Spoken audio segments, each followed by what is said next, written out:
It's 12:01, and welcome everyone to our March 16th staff and trustees meeting. And I hope everyone's doing well. Drew just mentioned that he was going to have to leave 1:15, so we can wrap up early if we need to, but if not, Drew will need to leave. So everyone, we're still going through the invoices and the abstracts and so forth, so we'll wait a little while to do that vote. The first thing I wanted to bring up today, before we start our round table, is I want to get this done. I wanted to, Lynn Leopold has approached and recommended 2 new BZA members, and one of them I could actually appoint. The other needs to be voted on by the trustees, but I'd rather just vote for them both, since we're... You have to vote. No, the trustees have to vote for all. I can appoint, but then they would just approve it.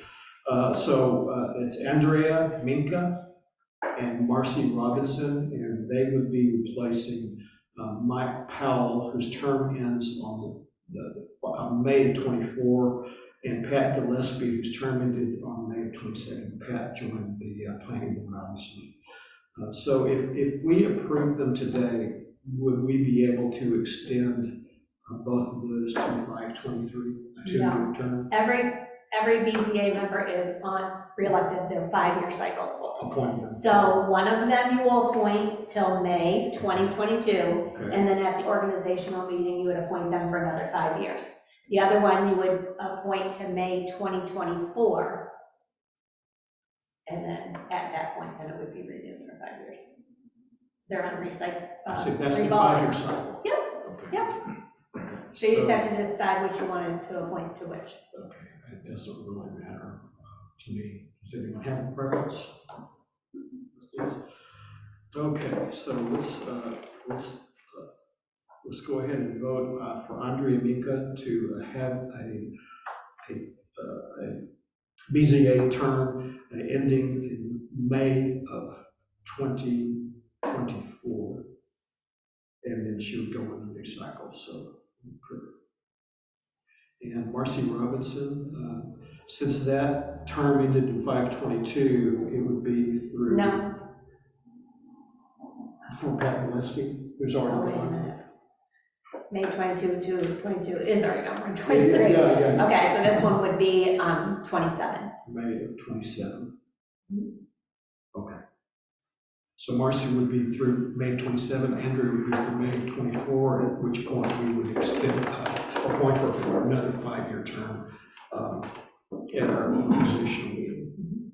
So I will move those names: Andrea Minka, who will be appointed for a term ending in May 24, and Marcy Robinson, who will be appointed as a BZA member through May of 2027.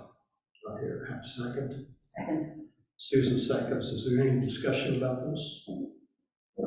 Okay, so this will give us 4 members. I think it So give us 5. should be 5. Yeah, that's right, 5. Both of them will be available for our meeting next Tuesday then? Yes. Yeah. So all those in favor of appointment, please say aye. Aye. Aye. Thank you, Carolyn. I'm sorry, my video is not working. That's okay, Carolyn. It happens. Technology is a wonderful thing until it's not. So, okay, thank you. So we'll go around the room today. We'll start with Mike. Mike, what's happening? I've got a couple things. One, I'm starting to work on the MS4 report, which is our stormwater annual report that I have to turn into DEC. One of the, if you remember, at the last meeting, we avoided getting an audit this time around. We'll probably have an audit next year. The requirements are going to be a little more finite, and it's going to be, they're going to look at it a little closer. DEC's going to, the state are going to look at it a little bit closer. So we need to come up with a program, and like I said, I'm kind of repeating myself. I'm working on a program with Brent Cross to be able to come up with some type of either formula or some type of program so that we can meet their strict requirements, which are kind of, I don't even know what they are. I mean, we're shooting at a goal that's moving around because we don't even know for sure yet exactly what they're looking for, but we're trying to do the best we can at this point. One of the first steps we're going to take is the guys are going down with me down to the county next week. We're looking through what they call an MCM6, which is a good housekeeping report, which it basically lays out how the municipality needs to handle the stormwater as far as our facilities. And that's one part of the MS4 that is kind of vague, and we're hoping to get some information on that to, put in, like I said, a program so that when they get here next year, we can say, yeah, we're doing this, this, and this. And it looks like we're putting out the effort, which we are, to complying with what they're looking for. So that's basically the first step. The other thing I have is in front of you, you have the United States Unified, or New York State Unified Solar Permit. The planning board, as you know, is looking at a proposed solar law. And as we have been going through this, I originally was not, I really wasn't convinced that we needed to use this unified solar permit mainly because there's a lot of information there, and most of the building permits that come in for solar are small projects, and they really don't need all this information. But since we have discussed this more with the planning board, there's kind of two reasons why I'd like to see this being used. One, it becomes consistent. We get all the information we need. Everybody has to fill out the same thing. Even if we have too much information on this, at least we can pull up the information needed. And B, most of the solar companies now are asking me, do you want the unified solar permit filled out? So they're already familiar with it. Okay, good. So I'm just kind of introducing this to you. I did send it over to you in an email so that when we do have, the planning board does recommend to you passing the solar law, that we would also like to get this passed also to be able to use this via New York State. I mean, this makes sense to kind of make it, if other people are using it, it kind of streamlines it, make it consistent. Any sense of will this have any impacts on kind of people's ability to actually, does this have any practical changes on the solar that has or is planning to be installed right now in the village? As far as like the owners doing it, Yeah, it's just a form. it's really, the owner's not going to be the one responsible for it. It's Yeah, going to be the company, unless yeah. the owner's putting it up themselves, which Right. I haven't seen an owner do yet. But Right. But so as far as the ability to get solar in the village, would it make any impact?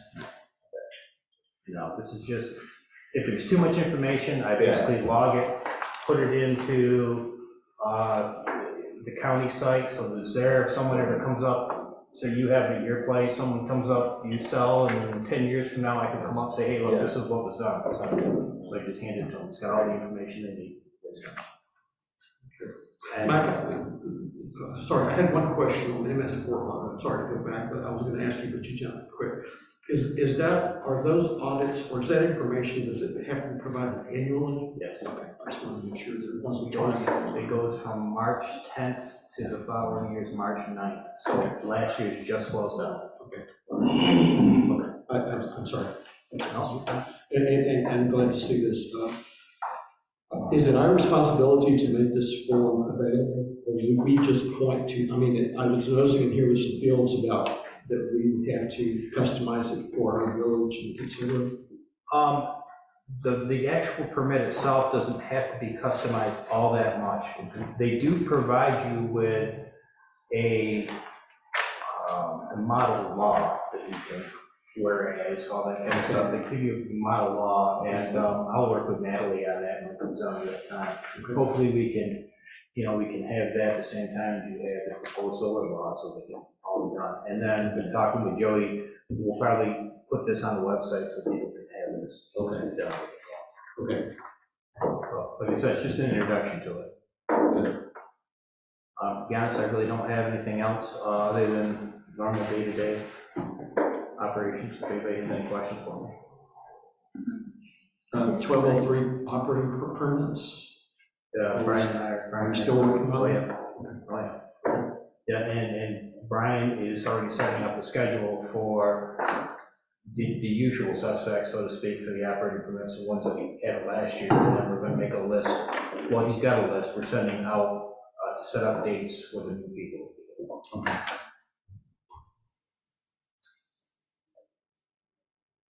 Chris, you have any questions for me? Are those new boots? Yeah. Nice boots. I have two.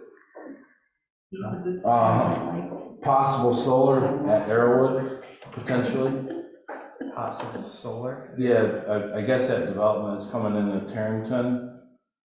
On that one, that would be a commercial solar. Is that covered into that solar plant, commercial? Yeah, at this point, it's not finalized, but we're looking at 2 to 3 tiers of solar. Tier 1 would be a roof mounted, tier 2, and like I said, this is subject to change. Tier 2 would be anything that's standing on its own, ground mounted, and then tier 3 would be actually larger developments.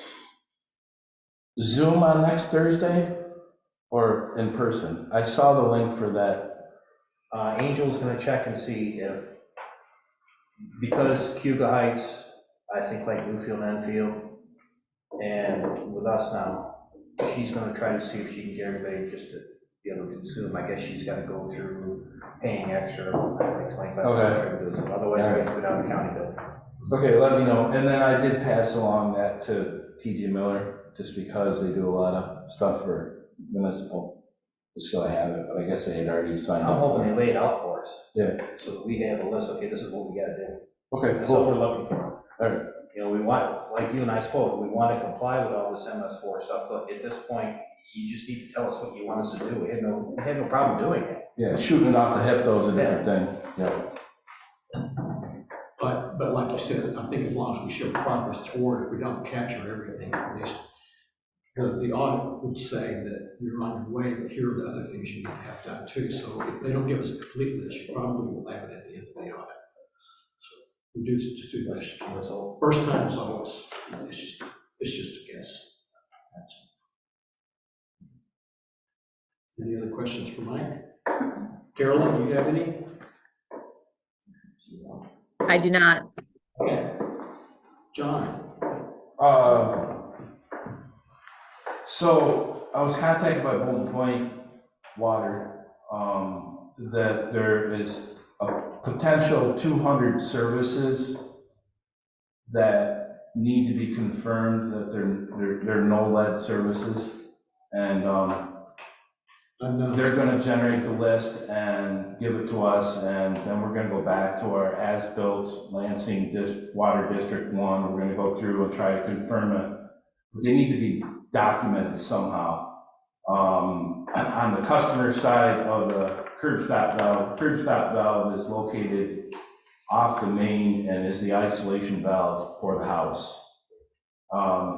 The outboard nut and into the house is the customer's responsibility. The valve and back to the main is the village's responsibility. Each side of that, there had been history that they used lead water lines. So they need to be excavated, confirmed by scratching the pipe to decide whether it's copper, lead, or galvanized. That's a big job. It's not easy. The one, it's very destructive to people's property. It's, you know, it's not like you can just dig down this far away, 4 or 5 foot deep, 6 foot deep. It's gotta be a lengthy, pretty good sized hole. So that's just something that, I guess by the end of the month, they're gonna generate the list for the village. Okay. A lot of that has already been determined. Most of them in the village have been determined copper. So there's just the 200. So I don't. Can you just, the no lead thing, can you just kind of explain what this is? Well, To some sort, yeah, just give me that. New York State basically created the law saying there couldn't be any lead services, and it's up to the municipality to govern Anywhere, right? And it anywhere. Okay, you know. good. Yeah, and I'm pretty sure most of them you'll ever find are gonna be Yeah. copper. I mean, this is, the only thing is the village was incorporated in 1974, and there was a Lansing District, Water District 1 prior to the village incorporation. So those there, we're talking the 60s. Yeah. I mean, there wasn't a whole lot of as-built record retention back then. So it's just something we're gonna have to figure out how to do. They did try hydro vacuum, which is injecting water into, next to the valve box, and then it's a big giant 6-inch vacuum that sucks as it's going on. It's great because you don't have, that's the legal way to do it without calling a dig safe ticket to have the other utilities located. The bad part is, once you create that slurry, it's undetermined whether that becomes contaminated waste or a concern of it being mixed into a tank with other stuff that had been on a previous job. So, and then when you drop that out, you're getting 75% water and very little sludge, 25% sludge, and that just creates a mess. We had it done up here one time, and we ended up, when you dump that, they open a big pour out of the back of the tank and it just floods out, and it just made a big mess. So it's, I'm not sure, hopefully we could, Dave Herrick from TJ Miller can determine that these are all copper by just paper, looking at some plans. Well, that's, any questions on that? So it will be required. Yes, by October 2024.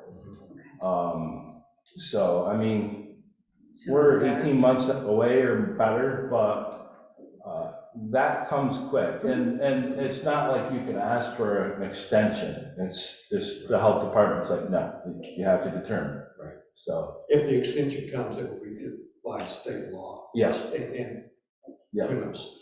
So I have to plan on not getting an extension. Like when the water got migrated into the town of Lansing, that's a fairly new extension, you know, like late, you know, after the 70s and stuff. So they only have like, I think, seven services that need to be confirmed. Dryden has 3, Hugo Heights has 250. So it's going to be a big job. But, gearing up for sewer extensions, the sewer benefit area going up to Water Wagon Road. We run into a couple conflicts with the alternate one. The alternate one was 5 road borings from the west side to the east side. We had the utilities on the plans, and we did the guys and I went out and did some test digs on them, and the survey crew come up from TJ Miller, shot them, and they're in total conflict of the boring pit. And without massive amounts of money to throw at it to get the utilities relocated to accept the boring pit. So what we did was, instead of providing a couple connection points on the west side, the sewer's one on the east side of East Shore Drive, and primarily on the east side of Hugo Heights Road. On East Shore Drive, instead of providing a pathway for future, we're just gonna do what they call long site services to each property that has a house. So there's 13 services, 13 1.5-inch services up through there, and then there's 2 6-inch services, one from Autumn Ridge to the west side of the road, and one from just north of Burdick Hill to Bolton Point, to allow them to connect. Those are 6-inch services, and that'll get a manhole. Those will be gravity. The rest will be on a high-pressure system, and the village is gonna need to own them. Typically, the way it is, the village owns the main, and off from that tap, it's the property owner's responsibility. So if the sewer's on the other side of the road, there's a failure. If they can't find a safe method that doesn't cause any destruction of roads or anything, they would be responsible for digging the sewer up. So that's why the village just owns the main. In that situation up there, there's 13 services that would require an annual permit from the state DOT to be in there right away, which would be very expensive for the landowner, and it would be yearly. So the village is going to take ownership from a curb stop, very much like a water valve, water system, at the limits of the state highway boundary, and then from there, the village will own to the other side of the road. It's the only way it can be done. So those 13 1.5-inch services will be, and the 2 6-inch services will be owned by the village. That's going to, the alternate one bid was 400, it was like 490,000. It's going to be significantly reduced by the 1.5. We hope, we haven't gotten the firm numbers yet. We hope that's going to be significantly reduced and not cost the village any more money by the multiple directional drills that's going to come from the west side and the east side. The numbers we'll have here soon. The benefit is each customer, each property owner will have a service when the project's completed, rather than having 5 connection points that the village may have to come through and do an extension up to their property. Okay. That's a good thing. The bad thing is we were hoping to have something for the future if there's systems that needed to be coming up from the west side from the lake and via a pump station up to those manholes. But there will be options down the road. So we don't want to, we just can't add them all in right now. So the change order will come up. The second possible change order, excuse me, is there was survey and planning and bidding out is as only good as the information from the locators that locate the utilities. The water line was 20 feet from where it really is. We did ground penetrating sonar up there to confirm where the water main is. And so we're gonna have to bump our sewer out into the roadway. We had a meeting yesterday with DOT and the contractor and the engineers at the shop, and it's about a 10% addition to what is already being installed in the state right-of-way shoulder, the road shoulder. So we're just gonna extend that another couple hundred feet or so down to Puga Heights Road to the pump station. They were all good with it, so everything's good. They were good with the multiple services that seemed to make sense. So, okay. The bad thing is, you know, what the state raised the question up was, once you service a property with a sewer connection, they could potentially correct me if I'm wrong, they could potentially subdivide because they don't need such a large lot for a septic system. What happens down the road if somebody does a single subdivision to a 2-acre parcel and this and that? And we had already planned for that question, and it's basically up to the property owner to directional drill across the road and to connect to the village sanitary sewer. We offer the sewer by the health department requirements and the village code. They have 3 years to connect. If they subdivide that, they have to connect to the sewer by their own expense. That'll deter a lot of those, try to cram 2 or 3 subdivisions in a small piece of property. Estimate the cost of doing that boring. It's about 5 to 10 grand. Okay, let's say 10. Yeah, Just to be safe. 10. Okay. Yeah, that's our cost since they're already there. It's about $90 a foot for an 1.5-inch line. There's a boring pit and a curb stop and the material to pull across. So if somebody has to do it, they're going to have an engineer come in, engineer the plans. We'll provide them with as-built information that the village has. They're going to have it engineered. They're going to have to take it to the state. The village will take ownership of that, right, of that piece. but all the prep work. But they'll have to do all the prep work. So I would say probably just a guesstimate, probably around $30,000 for future services if somebody decides to subdivide it. So it's not an easy decision. No, Okay. no. And then it's a lengthy process through the state. Yeah. You know. Question. Okay, Just so I understand when somebody asks me, if I have a property on the west side and you have a lake already going underneath there to that property, underneath the road, if they subdivide that, they can't tap into that existing lake and go up and over, they have to bore under and have a new one? we talked about that too, where, you know where that strand of rail is that goes down over the lake? That has 3 parcels on that. That is one area that we're putting the manhole for those 3 or 4 connections on the subdivided properties.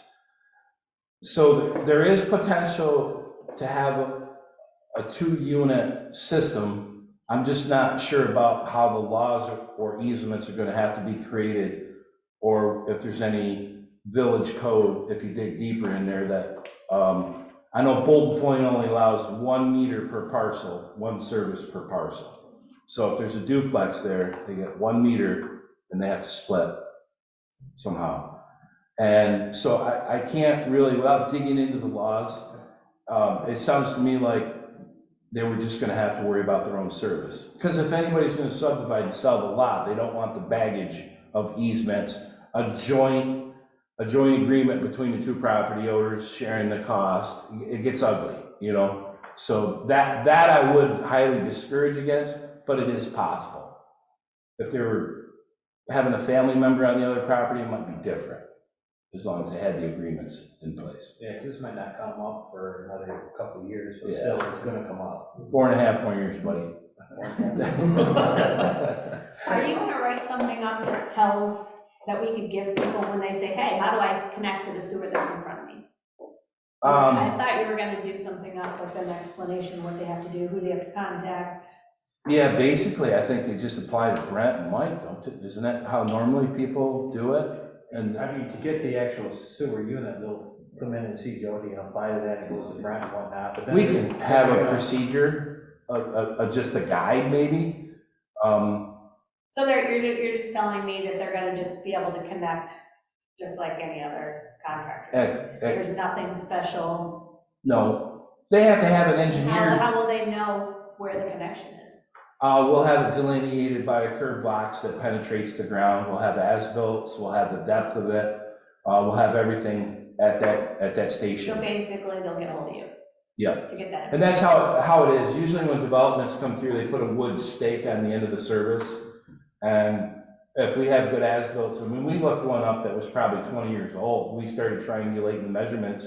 The guy dug a few inches, and because the wood had deteriorated in the daylight, the sun, and a couple inches he dug, and there was the post. He dug down, attached the sewer. So I mean, it's standard, normal process. Nothing's really changing. Well, if it turns out that it's going to be more complicated the first time it comes in, then we can come up with a more detailed process at that point. Yeah, we generally just go out and help them. We have the as-built from the project.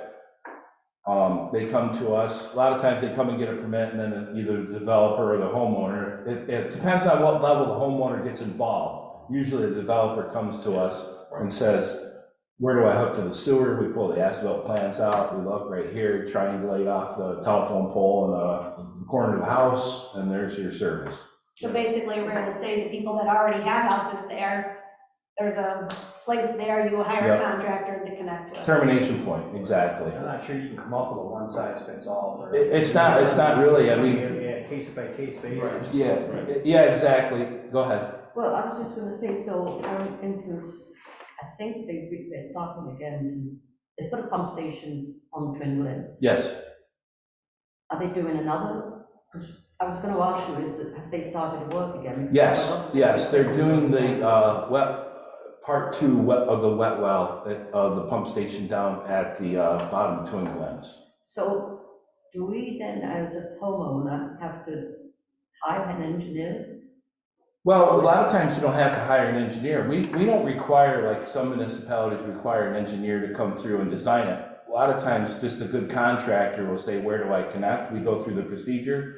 If it's cutting the road, we give them a highway permit, we pull some escrow down to make sure that they get it installed correctly. They dig across the road after they have coordinated with, that being a dead-end road, have to coordinate with the other landowners. They dig across the road, but we're running services to the right-of-way limits. So you'll have one right to your property line Oh, that you can connect to.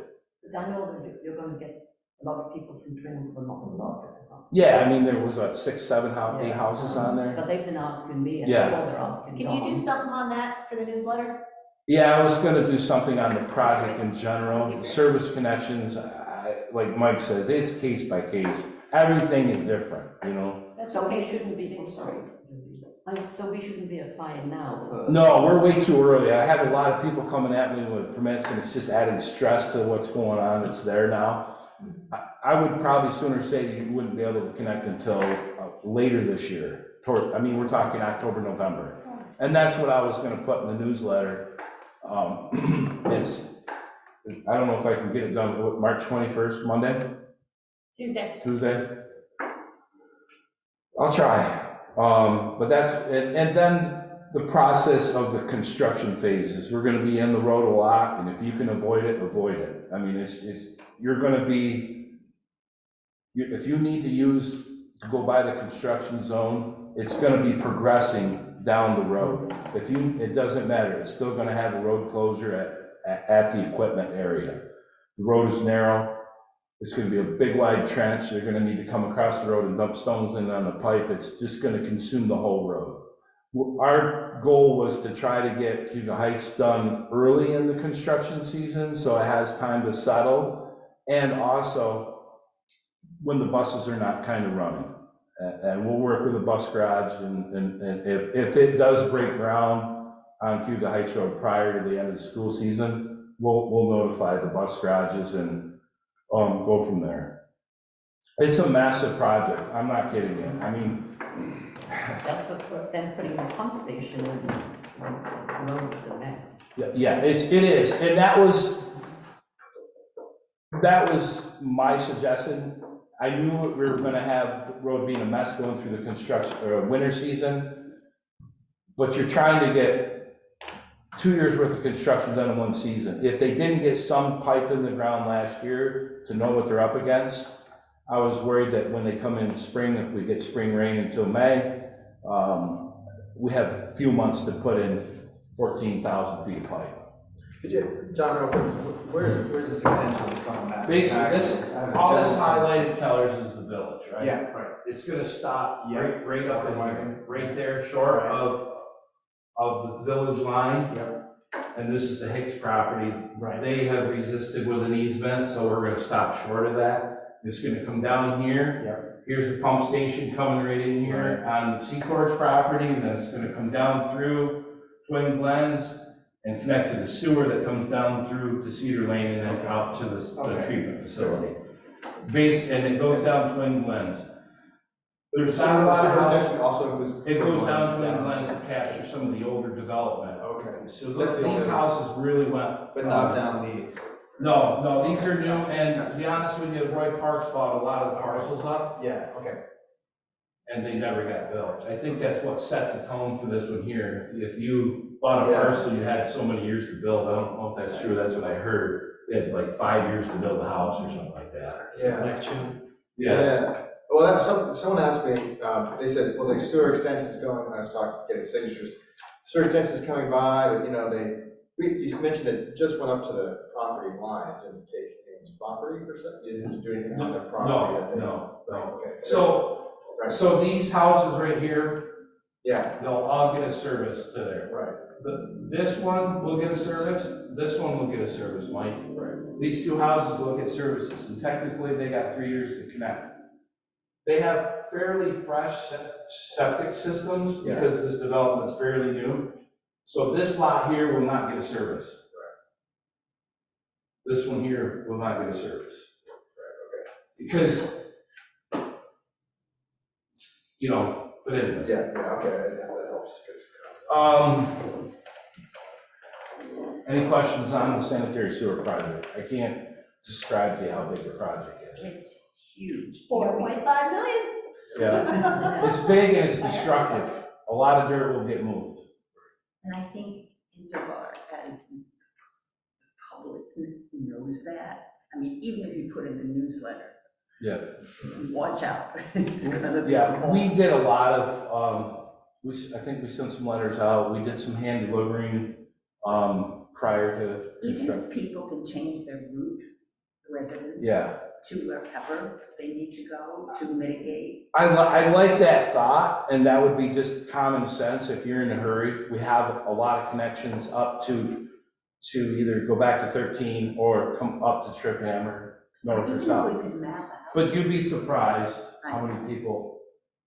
So the benefit is in this area here, right here, we'll come up and get an extension up to the village line. And then this will probably get subdivided here. This is the Young's property. This is still in the village. The village will own a piece of Main up to here. This is the Young's barn there. It'll come up, cross that creek, come up to here. The village will eventually own this piece here. And then that can be developed there. And then it'll come up and there's potential up into here, up into this lot up on Trip Hammer and Town Lansing, and then come out through to Waterwagon. Any other questions? Just a Go real ahead. quick question, and then that's the last question. So everyone on Twin Glen basically will get service. We'll get a stub service, yep, and you'll have 3 years to connect. Is that the health department says you have 3 years? The village code is 3 years. I suspect we'll probably get a request from the two people on Rockcrest for an extension of the 3 years. I would have no problem signing off on that because it's a destructive path. But unfortunately, those properties join up to the sewer district, to the sanitary sewer. So they're gonna have to come back to the board and ask for an extension to the 3 years or a waiver saying they don't ever have to connect until their system fails. If their system fails and they need to repair it, it has to go back to the health department. It'll trigger because our sanitary sewer expansion project went through health department approval and went through DEC approval. So once that flag comes up, oh, you have a septic issue, but you do have a stub service from the village, we're not gonna allow your septic repair, you have to connect. And that'll be the ultimate trigger right there. But a good septic system, well maintained, should last 30, 40 years. I mean, years ago, they used to use steel tanks, and that's what you see the failures on. Properly maintained septic tank being vacuumed out every 5 years.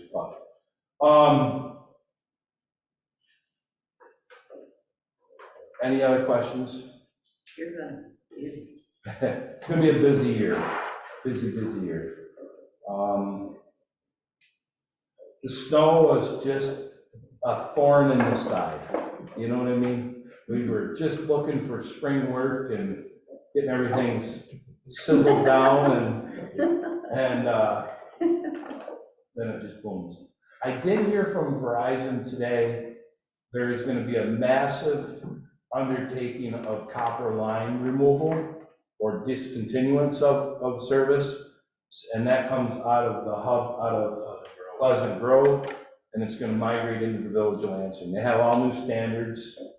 This hopefully, the pole replacement that's been going on throughout all the municipalities, under some grants from either the state or the federal, they've been doing an extreme amount of pole replacement around because of the failing electrical grid. And we'll see that they put the proper poles in to allow the new stuff to be. A lot of the stuff is they have duct banks and they're already existing and they can just pull new wires through the existing conduits. Some of the older systems, the older developments, they're still aerial, Dark Drive is aerial, Bush Lane, stuff like that is aerial. Those will probably just be fashioned up to the poles. And I don't know why I really told you that. It's just, it's gonna start to get more work in the village as far as Village Hugo Heights and Village Lands. Green Initiative, that's what it was. What happens is copper lines, fiber optic lines are 20% more efficient than copper lines. 80% more efficient? 80% more efficient than copper lines. And what it takes to service more customers. So it's a green initiative, I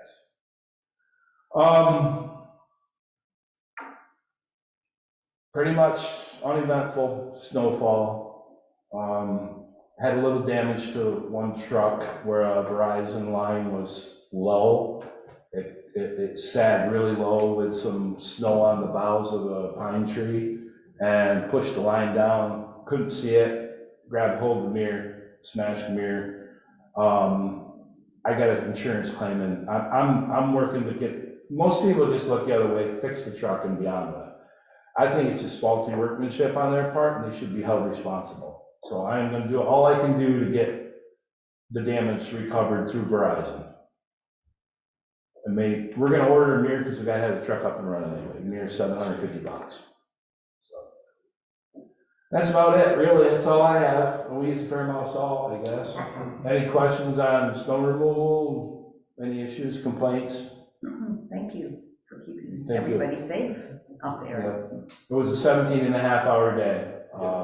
You can't prematurely change blades in the middle of, like, well, I know I'm gonna get snow. If it's half-used blade, I can't pre-change it. I have to wear it out because they're expensive to do. So we got 3/4 of the way through the day, had to break away, change some blades, just maintenance, and then go back out. And it made for a long day. Tuesday, and yesterday was mild, and it's popped like that and got sunny because Jody flew into town and all that stuff, you know, she brought the sunshine with us, with her. Next week. So thank her for all the good weather that's coming, so. That's it, thank you. Dark Drive is what I call a safety project. Is there any progress on getting poles up and For the, for the dark drive work? The road, sidewalks? we're hammered. I can't even tell you how far we have been so involved, more this year than ever, with trying to get the engineers. Basically, the village has 5 engineers working on different projects. We have a materials water bid project. They've been also working on the copper line services. We have an engineer working on a flow study from Uptown Road all the way down to Berkshire Highgate flow meter. They have to enter in all the manhole elevations, percentage of line, just to get flows, so we can decide whether, if there needs to be any repairs done to the village's infrastructure before a 160-unit development comes in. We're working on a design for the water replacement project on Graham Road.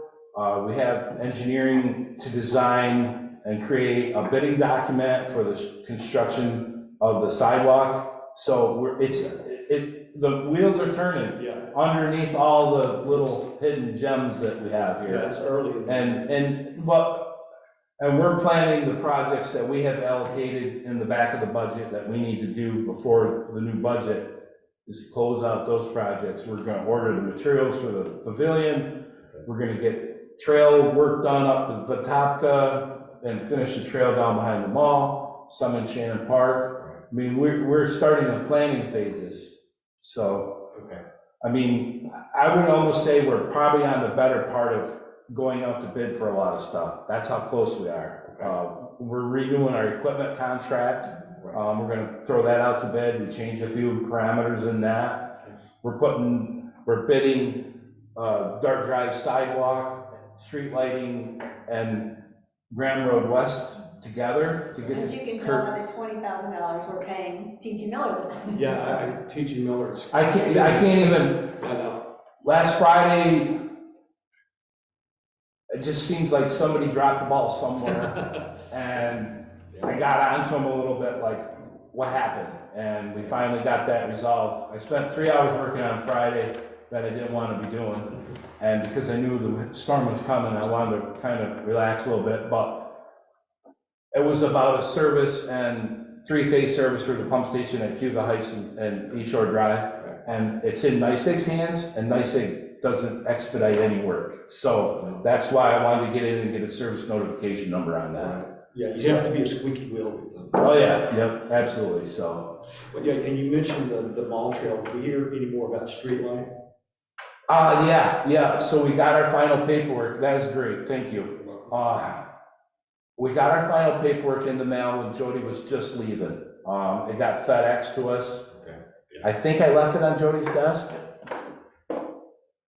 Maybe it's there, I don't know. Yeah. It's There's something for you to somewhere. sign and her to notarize, all over We'll again. look for that. Okay, it's a TP 584 in there. Okay. The tax information back from Nemdar is the owner of the mall.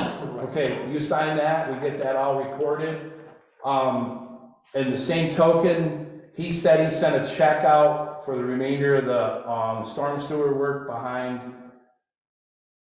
At the $1,900 check I got, It was, yes, from I think it's from. just the when you were mall. leaving? Yeah, the day I left, it came in. It's in my drawer to ask you about. Okay, that's, if you look at the escrow disbursement invoice and the writing that Peter filled out on the disbursement That's the form, final there's invoice. a invoice, I think, 1,900 and some change. So that's great, I appreciate, I'm glad that hit, because to answer your question on the light, it's coming. Right. It's, now that we have the paperwork, I've been kind of instructed by council, do not let them put the light in the village property until we get that. The hard copies, not an easement, or not an email version, and it needed the hard copies for file. So now that we have that, the light is going to go up here soon. Okay, Any other questions? I wanted to make mine short and sweet like Mike's, because we're ready to go home, so. good. We have some irons in the fire, so to speak, from those standpoints. Yeah. It's gonna be a busy spring. We're creating a lot of horseshoes out of this deal. This year's. No, thanks. Chris? I got nothing. They've been cleaning up the trucks today, they look disgusting. Yeah, I thought it looked like they were Yeah. cleaning them out. Nick? Same thing. Same thing, same old, right? Yeah. Okay. Good. Jody, what do you have for us today? You want to go to the vouchers? Has everyone had a chance to look at the vouchers? Okay. So, I will move that we approve the March vouchers. Have a second? Pat seconds. Is there any discussion? Questions, Pat? Vouchers? All those in favor of approving the March vouchers, say aye. Aye. Carolyn? Can I abstain? Because I haven't looked at them. Yes, you may. Best. Okay. Pay our bills, Jody. Okay, I'll start signing checks after the meeting. Okay. Anything else? Newsletter, right? newsletter. I would like articles, because usually how we do it is when we have our budget public hearing, we set that, we try to get that out and give them a couple weeks' notice. With the newsletter. In the newsletter, yes. So that would mean after Monday's meeting, I've got to get that newsletter done. Right. So if everyone can get me their articles. Drew, you're new at this. I was thinking of an article with the person contacting, if we're gonna set up that meeting, we might have something, a short thing in the newsletter. Sure, that person. sure, yeah. You need that by Tuesday. Tuesday, yeah, just a paragraph. Yeah. Just a heads up for people, write it and get interested in the future meeting. I mean, I'll be writing an article about the increase in the sewer and water charges. And do we have a spring pickup? I haven't looked into it yet. Okay, we can get a date, because I Yeah. can put that in there. Yeah. Anything for me? Your committees, the short paragraph or two about committee work, what's going on, what future things, anything that might be of interest to our residents. Ken, do you remember when we used to send those newsletters out by mail? The boxes. She had blisters on her hands and folded them. Yeah, paper cuts and so forth, yeah. Well, we still send out probably 150 of them. Oh, wow. Before it was every. It was, but you know what, it was like Savannah Park, I could deliver a bunch to them. The apartments, I could deliver right to the To apartment. the office. Distribution from there. Yeah, then they can do it. So everyone, put your your articles together and send them to Jody. I'll have a few and send obviously. And shoot for the 21st. It helps Jody get them in time. They don't have to be very extensive, just, this is for the employee's benefit, just enough information to get people interested, or they might ask us some questions down the road.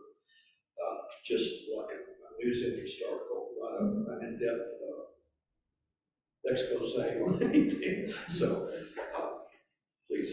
It'll be nice just to tell them what projects are coming, what they to expect through the summer. Our next newsletter doesn't go out till October.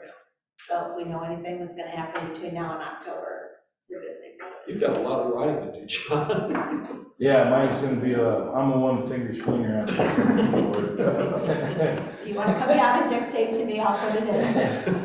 I'm only one finger up there too. What else?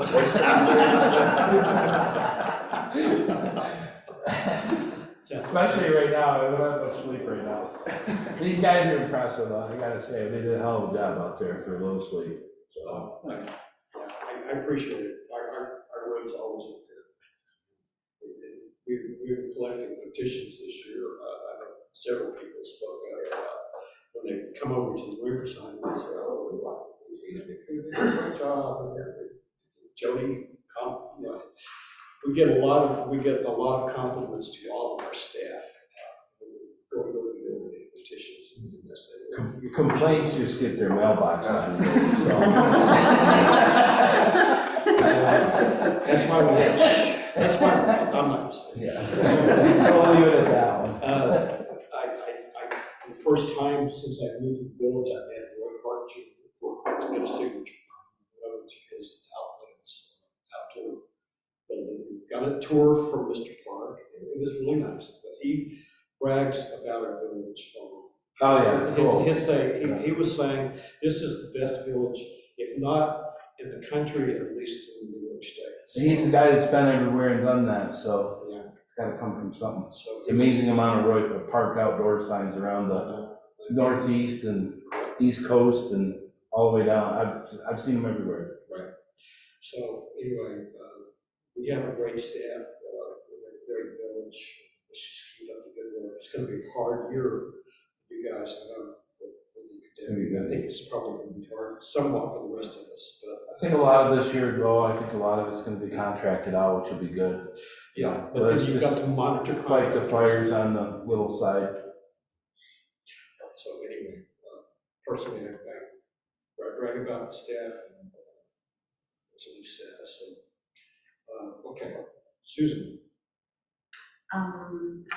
Nothing important, office report in the newsletter. newsletter article.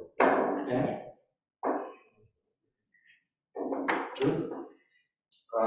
Just Dr. Wilson will be here on the second meeting in April. Yeah. 17th of April, out on the calendar. Got it, okay. Did you contact her and arrange that with her, or do I need to contact her? No, I'll try to send an email in case, so that because a week before that I'll be out, try to send something to at least through you two, or everybody if they want, but just in case something comes up, or you need to coordinate or formatting or questions or like that.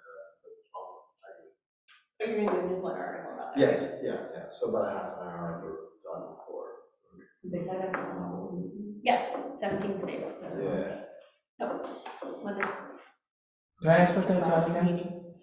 she's an expert on homelessness and Oh. public policy, like, so how municipalities can deal with it, the different, so you have different layers of government, how they can coordinate and kind of handle this, what's the best policy responses to kind of deal with that. Nice. So if it's an issue that some people brought up, we're going around petitions as well, so kind of just to get information on what's the best practices, particularly when you have different layers of government, kind of how do you, what would our role be, or what can we do to kind of think this problem through, and just more or less a brainstorming is what I'm kind of thinking. It's starting to be a little bit more common in the village, so it's. Yeah. Did we remember to invite the? I, when you send your email, I'll forward it to them and Yeah. They I'll will also. see, you came there. Yes, yeah, and it's Kim, and the pastor's name is Kim, remember it off the top of my head, both of those people. It's a volunteer firefighter, you can hire, so it's I can't remember his name. Oh, I know who you're talking about. If you know of anyone that I might have missed, you're obviously welcome to forward something out to whomever you think needs to be also. But we will I just thought it would advertise. be good, because we said we would try to get a meeting, and this is good. Yeah. But they will have a special invitation, whether they can or cannot attend, but at least it'll be in our meeting, it'll be recorded. They can't come to the meeting, they can watch the recording then too. So, Quick question, are they still using the hotel back home? yes, yeah, the Code Blue, you know, they still use that, it's busier in the winter times when the temperature drops below 32 degrees. The county will take in homeless people and bring them over and put them up until the weather warms up. It's amazing how many OD calls come from that place. Yes. Nick's got a scanner because he's volunteer for Dundee. And it's unbelievable. Every hour, sometimes during hot days, I mean hot meaning it just a freak full moon or something. There's ODs, stage back ambulances. It's interesting also to wonder if they are also renting rooms to people, because there's some fancy cars out there. I think they do Not both. always. I think they do both. But do people that stay there know it's a homeless shelter? Not till they get there, probably. They might not even know, because you book it online, and it's fine, It looks it's good. cheaper, and I mean, look at the one, the Trip Hotel down there. You can go online, well, now it's closed, but you can look at the beautiful rooms, and they must have a picture of somebody else's pool. I mean, it looks beautiful. And then there's it's in bad shape. It's basically dangerous property.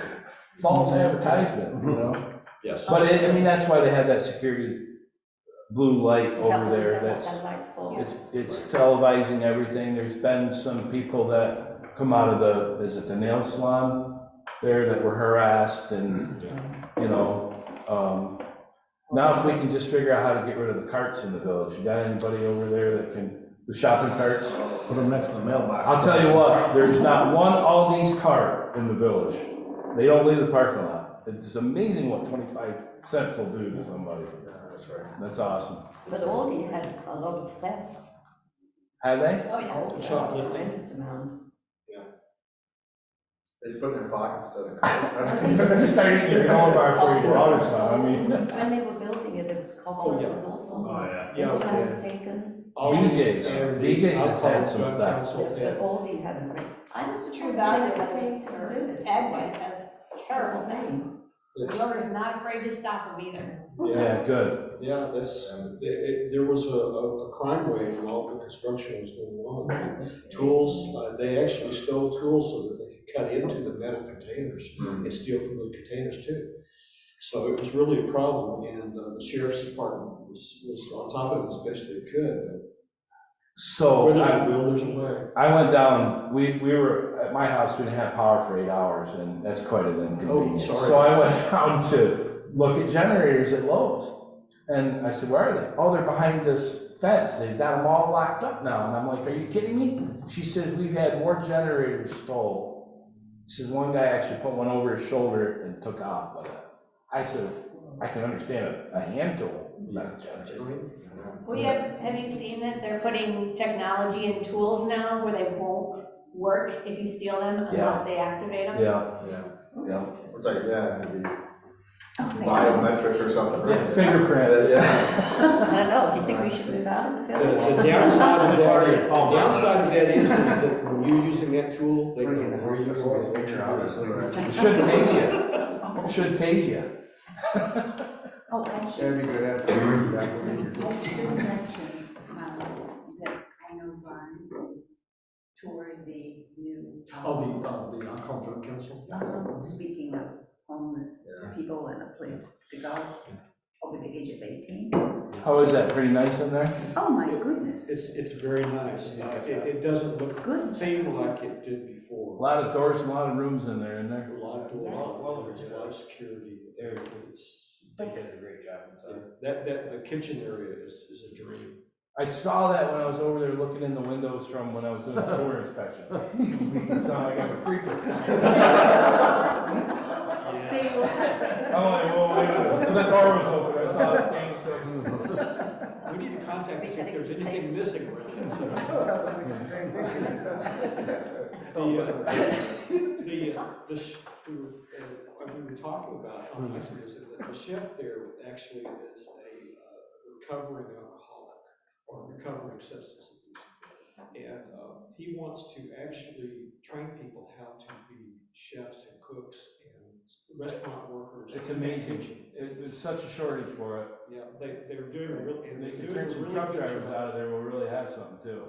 They're doing a really good job tying connections into the community so that the community can use them and they can use other agencies within the community. They're doing a really good job. So if you haven't toured it, I would recommend a tour. People are nice. The rooms are really nice. They planned it out well. The problem right now is getting staff, nursing staff. Having a hard time finding someone to come in and help them. So that's the next big step for them. But they did share that they were partnering with Ithaca College, TC3, wherever there were training opportunities for interns. Right. But I agree with Ronnie, where do these folks come from? And what occurred to me this morning as I was thinking about this contained facility, with security and safety, it was heartening to know that, maybe these homeless situations, certainly, they can walk in and walk out, but at least it's a remedy for what's happening worldwide. I don't have an opinion on this, but when I had to go down to testify for an accident that happened in the village, when Bill Troy was attorney, the person down there that worked there for 30 years said that when they put the safe heroin injection place down there, since they put that in, the courtrooms have been full of people with that, being charged and drug possessions. Yeah. And it's not, I hope it doesn't go that far, that it's a rehab place, right? It's not for, Right, it is not a it's not for safe injection injection But it's, sites. it's a locked facility, isn't it? Yeah, it's locked. You can't get in easily, and you definitely cannot get out easily. It has to be, you progress in various stages, and you progress out in various stages. And people don't leave on their own volition. They have to have an agency or a responsible person there to take them away. So it's not, you can't just walk in and stay there for 2-3 days and walk out. We've had amazing amount of needles, syringes alongside the roads. And one of our things is be careful what you pick up. Yeah. I mean, it's unfortunate. Yeah. But they must be getting them from a medical supply place because they are doctor office grade syringes, needles. So that's what those people were saying. Remember, the pastor said that children couldn't play in the playground at the church. Right. Because there's Exactly. needles all over the place. Oh, I couldn't imagine that. That would be terrible, wouldn't it? What is this, Mom? Well, they'd just be running and He stepping. said we found some out here, didn't we? I found one in the parking lot. Yeah. Oh, we see them all the time. We were down there behind the mall and it was scary digging the ditch in there. It was like, don't be getting in there shoveling anything or moving your hands underneath the water, checking grade, because you don't know what's underneath there. You have special gloves when you're working around so the needles can't accidentally go through. I don't think they make a glove that will stop a needle. I'm not sure unless you were going around with Kevlar gloves on. But we wear gloves most of the time when we do stuff like that. We might do some research into that. You're finding it more and more. Even if they're more expensive, that's a minor cost compared to the damage. We're super, super stupid cautious. You have to be. Yeah. We buried some in concrete. There's some it's like, what am I gonna do? I'd rather, instead of throwing it in a garbage bag, and somebody picks up a garbage bag and has it come in and stick into their leg. We were pouring sidewalk right down on Pyramid Drive. We had found a few needles and we picked them up with a shovel and stuffed them underneath the concrete. Perfect place for it. They'll never show up again. I actually tripped and stuffed in the concrete, like put them in a hole. Archaeologists centuries ago, spy knows ago, what was going on? Yeah. But I think the bottom line, we have to be aware of what's going on. Yes. Oh, absolutely. In our community, Yeah. outlying communities, because they will Right. accept patients or. And that's, oh, sorry, go ahead. No, populations from outside the county Yes. within New York State, and the funding comes from the state. So I think it's education, we just can't ignore it. I mean, shopping carts, I mean, you can see those, but you can't see, Substance abuse, not always. you can't see it, Right. and common, you know, and because it's 18 and over, you know how does, at least that's a population that there's a place where services will come rather than, handing somebody, a client or patient, a business card and say you need to connect. It seems like they're trying to consolidate and serve the needs, Yeah. but it's not going to be tomorrow, No. I doubt.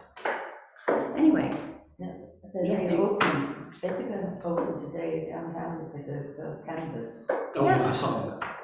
Yeah. We voted not to have one yet. No, we can, but We can, But it's up to the, we don't have, for retail, yes, for a smoking facility or a cannabis use facility, I don't think they're considered. But for the retail, yeah, but the retail permits are given out by the state, and they pay, at least at this point, there may be another phase down the road, but, you know, this. We're so paranoid because we smell it everywhere, everywhere. We're out on the road, follow cars, plowing snow, and you can smell it everywhere. It's like They're driving 10 miles an hour. it smelled, we could smell. We were working over on Highgate and there was a guy that smoked it about every 5 minutes. We thought we were gonna get it. No, we're drug tested randomly. I mean, it could be tomorrow, you know? oh, good point. So we don't, You don't want to be around. secondhand smoke, I don't know if you can get high from it or whatever, but if there's any trace in any of us, I know. every first of every month, we get selected in a random pool. Sometimes we get a non-selection, and quite frequently we get called in for a drug test. Alcohol and breath and. He was like, we?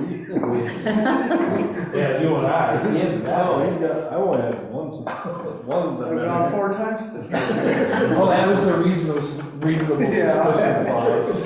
You have to stop going around peeping in windows. Don't get a reputation. I don't have the village sign on. Yeah, I have a yellow shirt, I have. Yeah, we have to move on because Drew needs to move, so I'm gonna go to the next one.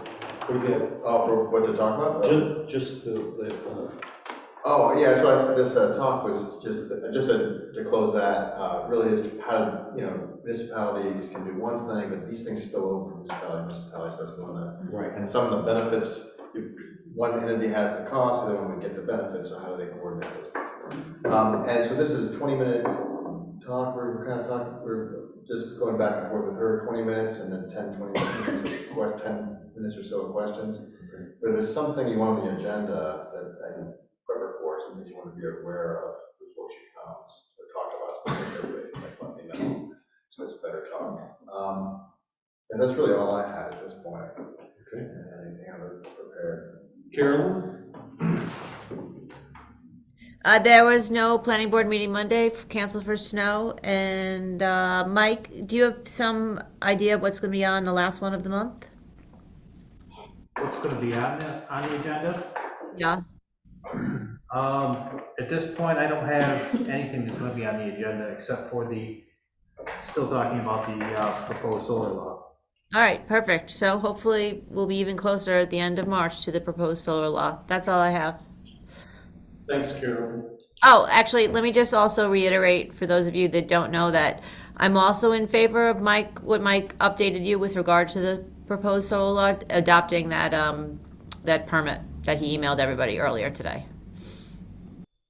Thanks, Carolyn. The only thing I have is I sent out an email about Senator Gillibrand's visit to the VA clinic tomorrow around noon. If you're going to, of course, it's too late, you're supposed to have RSVP by noon today to their, so, that's, with the senator around, they're probably going to have security, and they want to know who's coming, and, Oh, that's why. yeah, probably. But they also like to know who's there to thank the officials and everything, so, she's there, just basically to, promote the outpatient clinic, and she'll be talking about the PACT Act that she had a part in passing, which allows for, veterans who are exposed to, what do they call it? Burning of, Burn pits or? yeah, the burn pits, thank you. So they're covering a couple of areas for veterans who were exposed to dangerous chemicals during various conflicts. Burn pits, and there's one other one that I just can't recall. And so she'll be talking about that a little bit, so. So, is it too late? You can try, it's probably not terribly late, but yeah, if you want to send an email, just copy me and make sure that the Austin Ponce, who is the regional director out of Rochester for her office. I have the email, we can do it right after that. Okay. Yeah, I sent it to you individually, so you should have it, but Joe can track it. Yeah. And I assume it's going to be inside the facility, but I'm not exactly sure. I don't have all the details, just some, so. Other than that, I don't think I have anything else. Are there questions?